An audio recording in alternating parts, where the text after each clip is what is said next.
नमस्कार देशवासियों, आज मैं एक ऐसे महामानव की चर्चा करने जा रहा हूं जो भारत में रह करके अपना जीवन एक मिशन के रूप में जिया।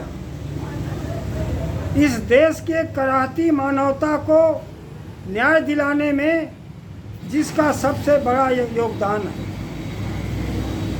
जिसको बाबा साहब डॉक्टर भीमराव अंबेडकर ने अपना गुरु माना था, ऐसे महान व्यक्तित्व का नाम है महात्मा ज्योतिबा फूले। इनके पिता का नाम था गोविंदराव फूले। इनका जन्म 11 अप्रैल 1827 को हुआ था और मृत्यु 28 नवंबर 1890 को हुआ था। 63 साल की पूरी इनकी जिंदगी इस भारत के धरती पर एक महामानव के रूप में था, जिन्होंने बहुत से वंचित समाज के लोगों को न्याय दिलाया। खास तौर से उस समय जो मनुस्मृति का विधान था, उसमें स्त्री को और शूद्र को पढ़ने का अधिकार नहीं था। मनुस्मृति में साफ लिखा था, स्त्री शूद्रो नाधीयताम, इनको विद्या पढ़ने का कोई अधिकार नहीं था। ऐसी कराहती मानवता के लिए ये माता सावित्रीबाई फूले इनकी पत्नी थी, और ये दोनों लोग मिलकर के इस भारत में एक समाज सुधार का, समाज प्रबोधक के रूप में, विचारक के रूप में, समाज सेवी के रूप में, दार्शनिक तथा क्रांतिकारी कार्यकर्ता के रूप में भारत में इन्होंने एक ज्योति जलाई, अलख जगाई। उस महामानव का आज ही के दिन, आज अप्रैल का महीना है, आज 11 तारीख भी है, तो आज उनका जन्म दिवस है। मैं से महान विभूति को पहले श्रद्धानवत हूँ, नमन करता हूँ। और ख़ास तौर से इस देश के जो दलित हैं, पिछड़े हैं, अति पिछड़े हैं, अति दलित हैं, या हमारे अल्पसंख्यक भाई हैं, सबको उनको पढ़ना चाहिए। पढ़ने से ही ज्ञान प्राप्त होता है, और पढ़ने से ही किसी की मति नहीं मारी जा सकती। तो अगर विद्या है तो कोई उसकी मति नहीं मार सकता, ये महात्मा फूले कहा करते थे। 1873 में उन्होंने सत्य शोधक समाज की संस्था बना करके समाज सेवा के जगत में, भारत में क्रांतिकारी अपना पहल किया, कदम उठाया। बहुत सारी किताबें उन्होंने लिखा। माता सावित्रीबाई फूले, उनकी पत्नी, और महात्मा ज्योतिबा फूले ने मिलकर के बहुत सारी किताबें भी लिखी। महात्मा फूले की गुलामगिरी किताब इस देश के समस्त दलित पिछड़े लोगों को एक बार जरूर पढ़ना चाहिए।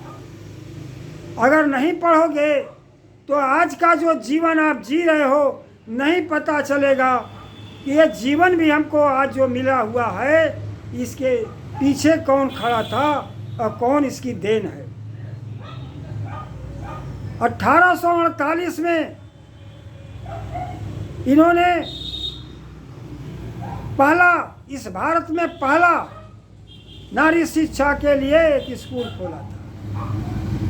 पहले अपने पत्नी को पढ़ाया और फिर उनको शिक्षिका के रूप में उनको आगे ले आए। कैसे कैसे पढ़ाए। रात की चांदनी में जमीन को माने श्यामपट बना करके अपनी पत्नी सावित्रीबाई फूले को पढ़ाया और पढ़ा करके उन्होंने वो दोनों पति पत्नी समाज सेवा में लपट गए। और समाज सेवा का अगर उदाहरण कहिएगा तो ये बहुत बड़ा उदाहरण है।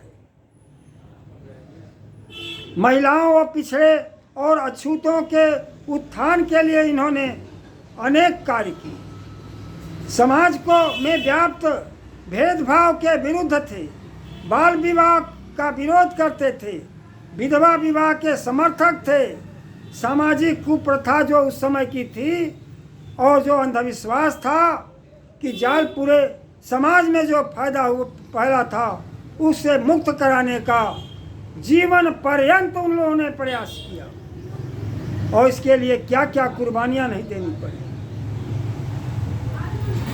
मनुवादियों के दबाव में, ब्राह्मणवादियों के दबाव में, प्रेशर में इनके पिता ने इनको घर से निकाला, संपत्ति से बेदखल कर दिया और कहा कि अपना ये अगर दो बात सुनो, या तो तुम अपना परिवार माता पिता को चुनो या तो तुम जो काम कर रहे हो उसको चुनो।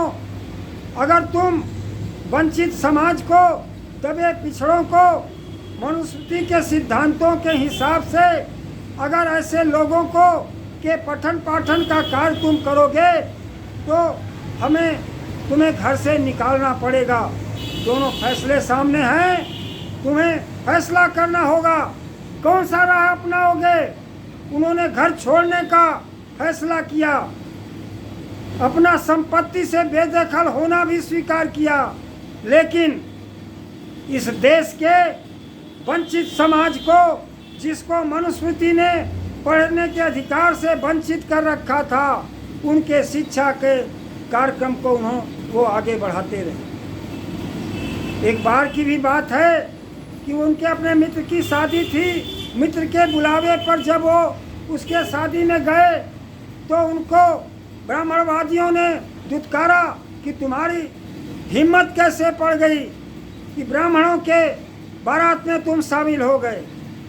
रोते हुए महात्मा फूले जब अपने पिता से आकर के कहे थे तो उन्होंने कहा, बेटा ये तो तुम्हारे साथ बड़ा उन्होंने न्याय किया। जो लोग ब्राह्मणवादियों का बराबरी करते हैं उनको वो लोग तो हाथी के पैर के नीचे तक कुचलवा देते हैं। तुमको तो उन्होंने डांटा, फटकारा, मारा ही। अब इसको जानते हैं, जब किसी को रिबप लगता है तो आदमी रिवोल्ट करता है, जब किसी को धक्का लगता है तो क्रांति करता है। महात्मा फूले के मन और विचार में आया कि नहीं, मैं इस व्यवस्था से लड़ूंगा, इसको खत्म करूंगा, इस अन्याय को हम नहीं रहने देंगे और हम जो मानवता का रास्ता है, समता का रास्ता है, उस पर हम देश के लिए काम करेंगे। और उन्होंने इसके लिए जीवन पर्यंत काम करते रहे। उनकी पत्नी जब पढ़ाने जाती थी तो ये जो मनुवादी संस्कृति को मानने वाले लोग थे उसमें भी ब्राह्मण लोग भी थे और कुछ उनके इशारा किए हुए लोग थे जो माता सावित्रीबाई फूले पर कीचड़ फेंकते थे, गोबर फेंकते थे, मैला फेंकते थे। वो 2 साड़ी लेकर के जाती थी।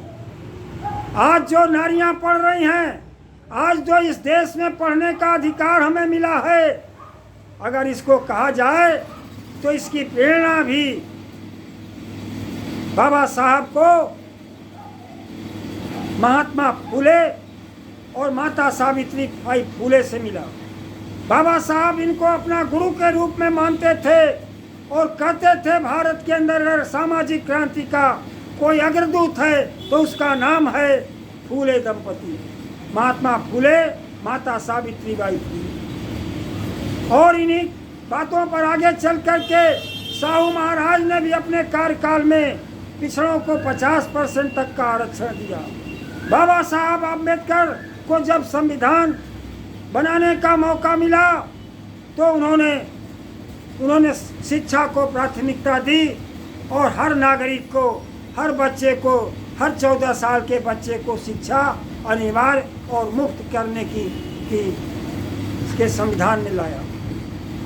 ऐसे महामानव का आज जन्मदिन है और नारी उत्थान के नाम पर समाज को बराबरी की दिशा में लाने के लिए जो उनका प्रयास था, मैं कम शब्दों में कुछ बहुत ज़्यादा नहीं बता सकता, लेकिन अगर आज उनकी सच्ची कथा लिखी जाए तो जो आज के लोग जो उन पर ढेले फेंकते थे, कीचड़ फेंकते थे, गोबर फेंकते थे, आज शासक के रूप में बैठे हैं तो ये कहेंगे कि हमारे भावना को चोट लग रही है। तो ऐसे के लोगों की भावना को चोट लगती है इसलिए कि वो सत्ता में बैठे हैं। और अगर फिल्म बनाया जाए, अगर इन पर किताब लिखी जाए तो इस पर बैंड कराते हैं। अगर फिल्म बनाया जाए तो उसको पब्लिश होने नहीं देते हैं क्योंकि उनकी पोल खुल जाएगी, मनुवादियों की पोल खुल जाएगी। इनका आचरण क्या रहा है इस देश के दबे पिछड़ों के साथ, महिलाओं के साथ, ये पाप इनका खुल जाएगा, पोल इनका खुल जाएगा। इसलिए आज उस महामानव का जन्मदिन है। मैं इस देश के समस्त दबे पिछड़ों से विनम्र प्रार्थना करूंगा कि महात्मा फूले का गुलामगिरी किताब अवश्य पढ़ें और महात्मा फूले के किताब को माता सावित्रीबाई फूले के जो एक कवित्री के रूप में इस देश में बहुत सी कविताएं लिखी हैं, उनको अपने किताब उनके रख करके उसको पढ़ें, समझे, जाने और अपने आने वाली पीढ़ी को बताएं। और ऐसा नहीं करेंगे तो ये मनुवादी आज तक हमको पाठ्यक्रमों में हमें सामाजिक क्रांति के बुजुर्गों को पढ़ने नहीं दिया है। और अगर आप भी नहीं पढ़ेंगे तो अंधकार में रहेंगे और आप निश्चित तौर पर शिक्षा से वंचित होंगे। जब शिक्षा से वंचित होते जाएंगे तो आपसे सब कुछ वंचित हो जाएगा। और आप देख रहे हैं वर्तमान सरकार ने आज गरीब के हाथ से कलम और किताब छीन लिया, शिक्षा को निजीकरण में डाल करके और दबे पिछड़े इस देश में शिक्षा ग्रहण कर सकें, इस पर पाबंदी लगा रहे हैं। इसलिए आपको मैं फिर से इस बात का आह्वान करूंगा कि आप लोग फिर से महात्मा फूले को आप पढ़ें, समझे, जाने और तभी अपने समाज का, अपने परिवार का और कल्याण कर पाएंगे। और तब आपको समझ में आएगा नफरत फैलाने वालों का क्या उस समय का दायरा था कि जब महात्मा फूले को मनुवादियों के प्रभाव में आकर के उनके पिता ने घर से निकाला किया तो कौन उनको स्कूल खोलने के लिए जगह दिया? वो उस्मान शेख थे जो मुसलमान थे। इस देश के दबे पिछड़े ये समझ लें, मुसलमान आपके दुश्मन नहीं है।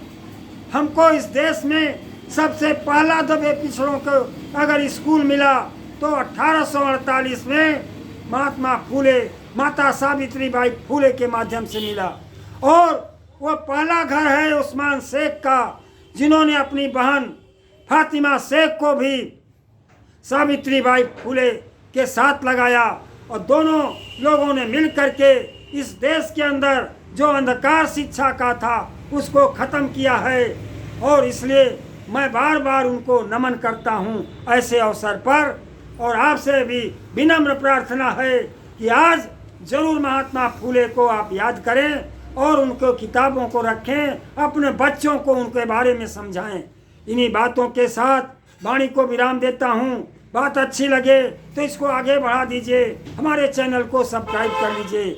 और आज उन्हीं के कथन से, उन्हीं के विचारों से आज उत्तर प्रदेश में भी जो समाजवादी पार्टी के प्रमुख हैं, मुखिया हैं, अखिलेश यादव भी एक तरफ इस प्रदेश के मुख्यमंत्री कहते हैं इस देश में लड़ाई 20 और 80 और 20 की है, तो अखिलेश यादव ने कहा नहीं, इस देश में असली लड़ाई 90 और 10 की है।